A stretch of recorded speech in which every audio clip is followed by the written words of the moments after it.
Well, the Eagles may not be done yet, as today a new trade target sparked a ton of buzz across the NFL, and a lot of people think the Birds could be a top landing spot. So we'll talk about the fit and whether or not it makes sense. Also, we get an intriguing quote about a young Eagles superstar player, and Brandon Graham sounds off on PFF for their Jalen Hurts rating. We'll get into all of it and more right here on A to Z Philly. But welcome on in to the show. I am RB. And we started off with our boy Saquon Barkley. How about the new cover of Madden 26 dropping later this summer? Dream come true, as Saquon called it, man. Saquon is the first Eagle to grace a Madden cover since Donovan McNabb in 06. I do have that game, and special cover, man. I might have to get this just for Saquon. They have him hurdling on the front cover, but he also earned a spot as the first member of the coveted Madden NFL 2699 club. Saquon responds by saying, "Honored to be on the cover of Madden. Huge thank you to all the fans showing love and support, especially my Philly family. Hope you all enjoy the game." And like I just said, he is actually a 99 overall. So shout out to Saquon Barkley. But ladies and gentlemen, this is not a game. This is real life. And Brandon Graham talked about PFF, who, yes, in real life, put Jalen Hurts as the fifth best quarterback in the league. They put him behind Pat Mahomes, Joe Burrow, Josh Allen, and Lamar Jackson. What do you guys think about that? Is that fair? They put tier one. They put four quarterbacks in tier one, and Jalen Hurts was number 5, number 1 in tier 2. I think that's ridiculous. Jalen Hurts just won the Super Bowl. Jalen Hurts took down some of the best quarterbacks, some of the pillars in his way, and they smacked everybody all season long. So what are we talking about? That boy Jalen came back and went to the Super Bowl again, where Josh Allen hasn't even sniffed it. They just like who they like, man. Hey, same thing with Lamar Jackson, right? He's choked a few times in the playoffs. You know, he's had a little bit of success, but Joe Burrow didn't win that Super Bowl. Josh Allen hasn't sniffed it. And you know what? Jalen Hurts just beat Patrick Mahomes. I'm not saying he's better than Mahomes, but he did beat him. And back in 22, Hurts played one of the best games of his life and almost beat him. So where is this hate coming from? Oh, the Eagles have such a talented roster. Oh, they have this. Well, let's look at the Chiefs roster. Let's look at the Ravens roster, the Bills. You're telling me those guys don't have good teams around them? Get out of here with that. BG is spot on. Jalen Carter. Listen, ladies and gentlemen, I think Jalen Carter could be in the Hall of Fame one day. Is that an overreaction? Maybe, for a guy that just played his second year in the league. And I know he hasn't had double-digit sacks or anything like that, but the pressure that he demands, right? The attention that is always locked in on Jalen Carter is going to make a defensive nightmare for some of these coordinators for years to come. And here's what Jeremiah Trotter said about Jalen Carter. Quote, "Word is on the street, he doesn't even know how to play the position yet. From guys I talked to on the inside, he doesn't even know how to play. He's just playing off of raw talent. The sky's the limit for this kid." Ladies and gentlemen, Jalen Carter is going to be so good. He's going to be so good, and he's only going to get better. He was a second-team All-Pro. He was a Pro Bowler, and he was so instrumental in big-time situations in the postseason and allowed the Eagles to continue to dominate on the defensive end. And it really is scary thinking about where a 24-year-old could be in 10 years. So shout out to Jalen Carter. Let me know what you think about him down below. But we have to get into a potential trade target for the Eagles that has emerged. Last month, we talked about Michael Mayer. Eagles didn't draft the tight end. What do? They make things work with Dallas Goedert. They come to an agreement. They pay him $4 million less. They keep him around for this year. Dallas Goedert didn't even think that he was going to be here, but he is, and I'm very happy he is. I think he should be an Eagle lifer. Probably won't be. And that brings up the question. When another player like this becomes available, what do the Eagles do? Report coming out this weekend.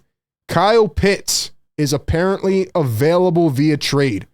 Jordan Schultz says that the Falcons would need at least a day 2 pick to consider a trade. So the Falcons are looking for a day 2 pick, and they are willing to move on from a potential generational prospect at one time who now a lot of people think could be a bust. What do we think about Kyle Pitts? Well, here's Raheem Morris saying that they are being, quote, extremely cautious with Kyle Pitts at OTAs. Apparently, out of nowhere, they're saying that he has an injury. They're declining to comment if it's actually a foot injury, and they're not giving much substance. So what does this mean? it tells me that Kyle Pitts is on the trade block. They don't want to throw him out there. They don't want him to get hurt. Same situation that we saw with Bryce Huff. Kyle Pitts is going into his 5th-year club option that was picked up by the team and accepted. $10.8 million. They have not given him an extension. Kyle Pitts was the 4th overall pick in the 2021 draft. He went ahead of guys like Jamar Chase and Pat Surtain and Devontae Smith even. He was a generational prospect. They were talking about him as potentially the best tight end prospect ever, right? He was the first tight end to make the Pro Bowl as a rookie since Jeremy Shockey in 2002. This guy came out of the gate running. So what the heck happened? Let's look at his stats year by year. Kyle Pitts, over 1,000 yards in his rookie season. Then he had 356 yards in 10 games with 2 touchdowns. But he's only accumulated about 1,200 yards in these past 2 seasons for a total of 7 touchdowns. So what happened? What happened to this guy, Kyle Pitts, and how did we get here, right? For a guy that we thought was going to be a generational talent for a long time. We're going to get into that in 1 second, but here's a proposed trade by USA Today that was put out. They have the Eagles as a potential landing spot. A couple others in there, right? The Commanders, Bengals, teams like that. Kyle Pitts to the Philadelphia Eagles for a 3rd-round pick in 2026. Would you do this? I'm going to give you my answer in 1 second, but I want you to think about that question while we talk about what really happened with this guy. How did the downturn start? Because I was going through my mind and I'm saying, how the heck did we get here? I almost forgot Kyle Pitts was in the league. Why? Well, here is some reasoning behind it. Shout out to Tyler Sullivan putting this out on CBS Sports. He gives a couple explanations as to what actually happened. Number one is the 2021 NFL draft was absolutely stacked. A lot of players, like we mentioned, went high and have been really good talent so far in the NFL, getting these max contract extensions, things like that. But here's where it really gets spicy. 2021, the Falcons receiver room implodes. They were supposed to have Kyle Pitts, Julio Jones, Calvin Ridley. And what happens? Julio Jones gets traded away. And then what happened with Calvin Ridley? Well, here we go. The duo only played 5 games together. Calvin Ridley announced at the end of October he would be stepping away from football due to mental health reasons. So the whole receiver room, you're supposed to have this core, it implodes. Okay, that's number one. We know what happened with Calvin Ridley after that. Number two, his 1 season where he played with Matt Ryan, he had 1,000+ yards. Who did he have quarterbacking after that? He had Marcus Mariota, Desmond Ridder, and last but not least, Kirk Cousins, who all stink. He hasn't had a suitable quarterback. Now, again, I don't want to just sit here and make excuses for the guy, but Kyle Pitts has been in a very tough situation, right? To be great, you need to rely on the greatness of others. Shout out to Nick Sirianni. So a lot of quarterback instability, right? And Matt Ryan, like I said, no longer there, And here, last but not least, in 2024, bad fit with a new regime. Following a 7-10 season, they fired Arthur Smith. So they bring in Raheem Morris and they bring in former Rams pass game coordinator Zach Robinson. The new regime and new offensive system made Pitts a square peg trying to fit into a round hole. He did not run an offense that prominently featured the tight end position as a pass-catching weapon. So there we go, man. I mean, Kyle Pitts has pretty mediocre numbers, and I remember coming out of Florida, they were saying this guy could even be a potential receiver in the league because of how quick and how speedy and how dynamic he was.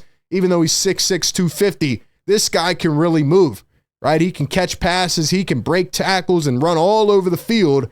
And he really has not been in a situation that has helped him.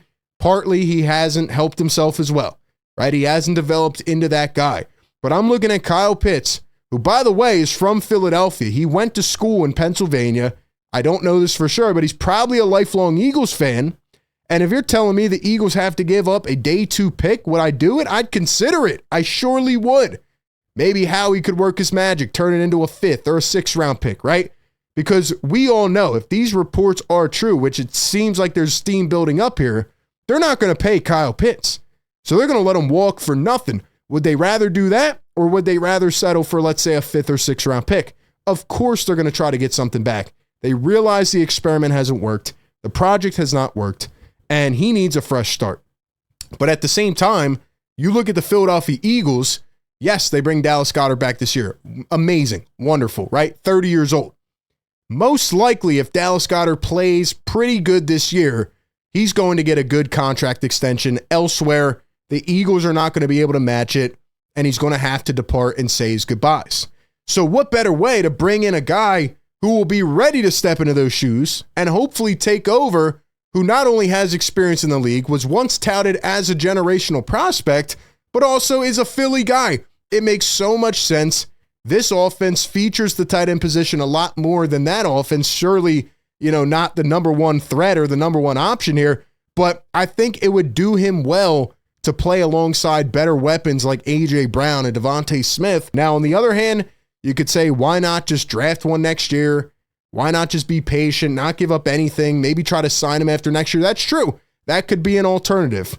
But I think if you can get this guy for a late round pick, you have to pull the trigger because his value will be there. The talent may not be on display yet, but the intangibles never go away. So those are my thoughts on this. Should the Philadelphia Eagles trade for Kyle Pitts? I think they should do everything they can to try. Give me your thoughts down below. Appreciate everybody for tapping in. Be sure to like, comment, and subscribe. And as always, I will catch you on the next one.